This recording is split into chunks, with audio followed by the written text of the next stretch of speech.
Ladies and gentlemen, welcome to SHOUTcraft. I bring you Cass in the green trunks. He is playing Terran and he is from Team Empire. This is the Daily Motion Cup, and this is Morrow in the red trunks, his opponent.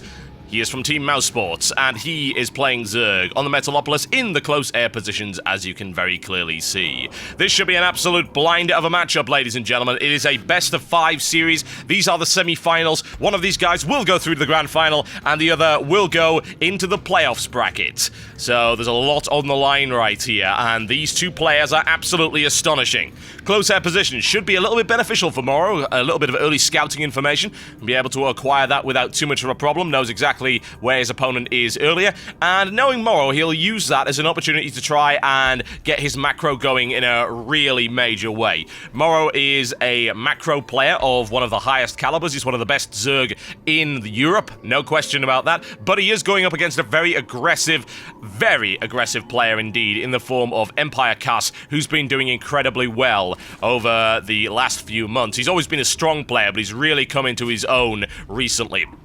I would be a little bit scared, though Morrow is a very cool-headed player. He's got great crisis management skills, and we'll see how exactly he's able to deal with this one. And we have a little technical problem here. Should be able to resolve that. Okay, as we were saying, so Cass is just this ridiculous brute force player. He's incredibly good at what he does. And he's got there through sheer force of will and practice. He just plays game after game after game after game after game. Morrow, on the other hand, incredibly good macro player. Likes to play the long game, very good at the long game, extremely effective at the long game, in fact. Morrow having a look around and seeing what he can see. Single gas. Single barracks going up right here. We'll see what Cass decides to do. Could be going for 2 barracks into a fast expansion or something along those lines, but doesn't look like so. Going straight for supply depot there. We'll certainly find out. Cass with a little bit of a later scout right there. He will spot the hatchery coming up on 14 supply, which is to be expected. Spawning pool is down, and this is interesting for Morrow. He hasn't actually picked up any gas yet. Would have thought that he might have picked some up a little bit earlier than that, but he hasn't. This is actually very late gas from Morrow. We'll see what he decides to do with that. Expansion well on the way to completion right here. In the meantime, Morrow just skirting the edge right here, driven off by that single Marine, which is to be expected. Here comes the factory for Cass, so no double barracks opening from him, and they're finally going into the extractor at the 3 3/4 minute mark. That's pretty late. Let's see what he plans on doing with that. Obviously, the late gas will hurt attempts to get early speed lane, as you can see right there. It's going to take a while to get that going. But knowing Morrow, Morrow has a plan. He knows exactly what's going on. What you up to, Cass? What are you up to? Factory coming down and almost complete for him, and the reactor coming up, so could expect to see a swap around right here for some early Hellion harassment. We've already got 2. Oh, and a bunker play right there, which is denied by the looks of it by Morrow. Should be able to clear that out without too much of a problem. Nice pull off the line right there. The bunker will complete, but there's nothing really there. And 2 spine crawlers going down at the back. No problems. Yeah, that bunker's not going to be too much of a threat right now. SCV's already leaving. I'd be surprised if it didn't salvage, and there you go. Salvage, no problems at all, and a repositioning. Couple of Hellions already on the way out for Cass, and he's not actually bothering with an Infernal Pre-Igniter here, which is interesting, to say the least. Intriguing to know why he wouldn't do that, but then again, it does let him get the Hellions out significantly quicker. There are 2 spine crawlers up. Now, that factory has not been scouted at all. 2 Hellions could do significant damage. Admittedly, they're going to have to dodge around here. If they're going to do damage, they're going to have to go into the main base of Morrow. It's too dangerous to try and snipe off anything back here. Pushing around and seeing what he can get right here, all the way around the side. Shouldn't have a problem getting into the base, although actually, Morrow is going to block that off. He can't block it off with a single queen, but still. It's a little bit dicey. Lair on the way up right now for Morrow, playing fairly passively, which is to be expected. Joined more by 2 Hellions right now. Still no sign of Infernal Pre-Igniter, not even bothering with that one at all. There's the factory now going into the tech lab. Are we going to get a second factory? No, we're not. We're going to transition through into 3 barracks. Cass scouting around and finding nothing of worth for the time being. Morrow. Sitting on what he usually does, really, which is simply to stay nice and passive for the time being. Get things sorted out. Pushing his spine crawlers forward again. That's actually an error. That's a critical mistake. He wishes he didn't do that one. Picked just the wrong time. Cass diving in. Massive amounts of economic damage being inflicted right now on Morrow. That's his entire drone line sword. A quick block, but it's not enough. He gets through the spine crawlers. Oh, good lord. In comes the quick swarm from the back, but it's still a hideous amount of damage. Empire Cass roasting the economy of Morrow right now. Oh, god damn, that was the worst possible timing. That is not what you want at all, is it? Ugh. Let's have a look at the worker supply comparison now. Morrow's still ahead after that, but still taking a lot of damage. Bear in mind that's worker supply count including queens. If we actually have a look at his unit count, it's 27 to 29. Good stuff right there. Very, very dangerous. 16 workers killed by Empire Cass. Nasty. Very dicey. Cass in a good position right now, certainly. The question is, will he be able to follow it up? He's already got that expansion nice and secure. One siege tank out. Doesn't have the tech right now, but looking for it at some point, no doubt. Empire Cass pushing forward. We've got a second tank on the way. Bunker placed. Nicely done. And I don't see Morrow being able to get in there anytime soon. He is going for Banelings quite late as well. He decided to go for Lair. He was doing Spire. Does he have the Spire up? He did not. I believe he actually cancelled that. I did see it building earlier. Going for Banelings instead, which is an interesting move, certainly. Morrow pushing forward again. Now, he's got to be a little bit cautious with those spine crawlers after that last movement actually caused him such a huge amount of damage. Cass able to get in there and do huge, horrendous damage to his economic line. Cass clearing up no problem at all, and he should be able to clear around here as well. Go for his third base, second expansion. Starport on the way right now for Cass as well. A little bit of supply blocking, but nothing too major, and now rolling forward. It's quite a lot of tanks. Now, we do have centrifugal hooks coming in, but he doesn't have any Banelings ready as of yet, and the question is, what kind of awareness does he have? He sees it coming. What's his response going to be? An immediate morph-in of 12 Banelings right at the back. He's going to have to hold them off for the time being, pushing those spine crawlers forward once again. Cass with a quick scan. Doesn't want any of that creep anywhere near it. It's good creep spread from Morrow. Gives him a lot of mobility. It'll take a while for that creep to recede as well. So Cass has got to watch out right there. Spine crawler taken out. Bare minimum damage done. A couple of Marines picked up. Here come the Banelings. There's the scan. He knows what's there. He doesn't have the speed upgrade for them yet, so getting over there could be a little bit dicey. Cass not willing to go anywhere near it at all. Backing away now.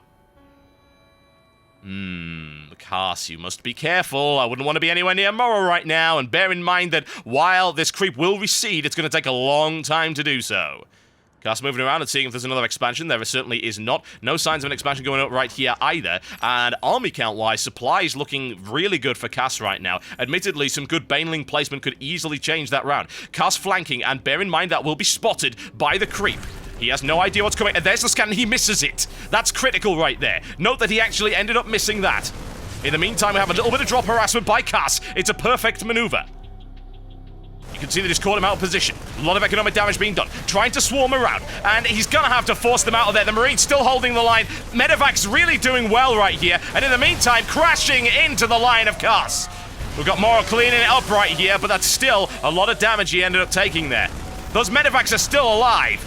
Those Marines are still alive. Quick pick up and go. Army supply count still looking pretty good. Morrow is surviving this, but he is taking a lot of economic punishment, and he can't afford to do that because he's not been able to do that to Cass at all up until this point. Good harassment coming in. Let's have a look at the number of workers killed. 25 to nothing. That's pretty damn significant. Now the Spire coming up for Morrow, looking to complete. Sounds like a fairly good idea, considering the forces right now, and that might be bad for Morrow. It certainly is. He doesn't get the positioning that he needs right there. Cass with some excellent scans. He's well aware of what's going on.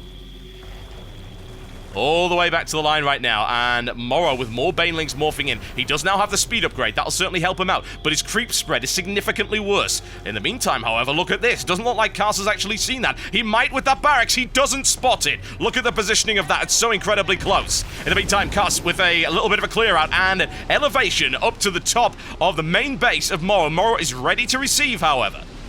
Those tanks could be risky, but here come the banelings right into the mineral line. This is going to get messy. Oh, wow. Good stuff right there. And the first blood of economic harassment for Morrow. In the meantime, here comes the push right into the tanks. A quick pickup. Bare minimum damage done. Good shelling. Massive, massive losses for Morrow once again. Cars keeping it going and still in a commanding position. Look at the snipe of an Overlord. Doesn't get it, but look at the control right there from Empire Cars. Picks off an Overlord. Bare minimum losses right there. Banelings do not detonate. Crashing into the side of it, and Cat's actually letting up his micro just a little bit, but he does take the banelings out, and now there's not an awful lot of threat left in that base. Once again, going for the mineral line. Couple of Mutalisks up. Nowhere near enough. He joins in with a few more. Is 6 enough? He could snipe off these tanks. If he throws them at the Marines, that could be a little bit dicey. He gets out of there. He might end up losing this one. He drops him. He loses the medevac. Nice pickup there by Morrow with a quick grab. And he can take those tanks out and the medevacs. That's a bad, bad mistake there for Cass. Morrow's still holding this, but he is taking a lot of punishment. If he's able to get this third base up and properly operational, he'll be in a good situation. The problem is this. Cass has this base right here that's no doubt going to be a planetary fortress at some point. Oh, yes, Mule's already coming down right there to medevac with nothing in it whatsoever. Here come the Marines to clean it out. Will Morrow be able to clean that up? He can certainly take some tanks, maybe. Those Marines still looking a little bit dangerous, but they're actually unupgraded. Infantry weapon won't be finished for another 15 seconds. Incredibly tense game right here between Morrow and Cass. More tanks rolling in. Needs to actually get a foothold right here. Those Mutalisks still proving to be a problem. Could snipe off that one at the side right there. Marine stimming in. Look for it. Takes the tank. Nice grab there by Morrow. Doesn't lose a Mutalisk. He's going to need more than that, though, if he wants to deal with this. This is going to be dodgy. Either that or he's going to have to get up to Hive and start getting Broodlords rolling out, because he's taking massive tank shelling every time he does this. He's just throwing Banelings away, and he can't afford to do that. More Banelings morphing in right here. Mutalisk swirling around. He needs to take that medevac out. He looks for it, but he takes horrendous losses in the process. Cass holds it. And another Queen right there. Spawning pool in dire threat. More Banelings coming in, but it's a nasty situation. Those tanks on the bottom doing huge damage to anything that comes anywhere near. Unfortunately for Cass, he doesn't have a huge amount of Marines left. Morrow needs a bigger flock of Mutalisks, and in the meantime, you'll notice that Cass is building Thors to finally deal with that nuisance. Look at that. Oh, wow. Cass is nicely situated right there. It's well defended. His income is looking very, very solid. Morrow missing an opportunity, perhaps, to hit a couple of those tanks with the Banelings. Looking to flank around and possibly take out that mineral line by the looks of it. There is an interception moving here by Cass, but I don't know if it's quite going to be enough. Those Banelings will crash through that force quite nicely. The stim is not quite quick enough. What a great split. What an amazing split right there by Cass. Takes bare minimum damage, and Morrow once again throwing units away. Muters coming into the line once again and dealing bare minimum. Trying to crash in. Can he do it? He looks for it. Does he have the number of Banelings? He does. He's able to clear that one up quite nicely. And that's the threat to Morrow's natural eliminated. But look at that. Cass once again with a drop. The hatchery down. Once again, multi-pronged attacks right here by Cass, keeping Morrow completely off guard and out of position. Crashing his way through there, but throwing away huge numbers of units in the process. Cass is not letting up. Mutalisks are not going to be able to do too much right now. He doesn't have the numbers. He's only got 4. GG, ladies and gentlemen. He gives it up after Cass hammers Morrow into the ground. The first of this best of 5 series. We'll be right back in just a few short moments, folks. Don't go anywhere.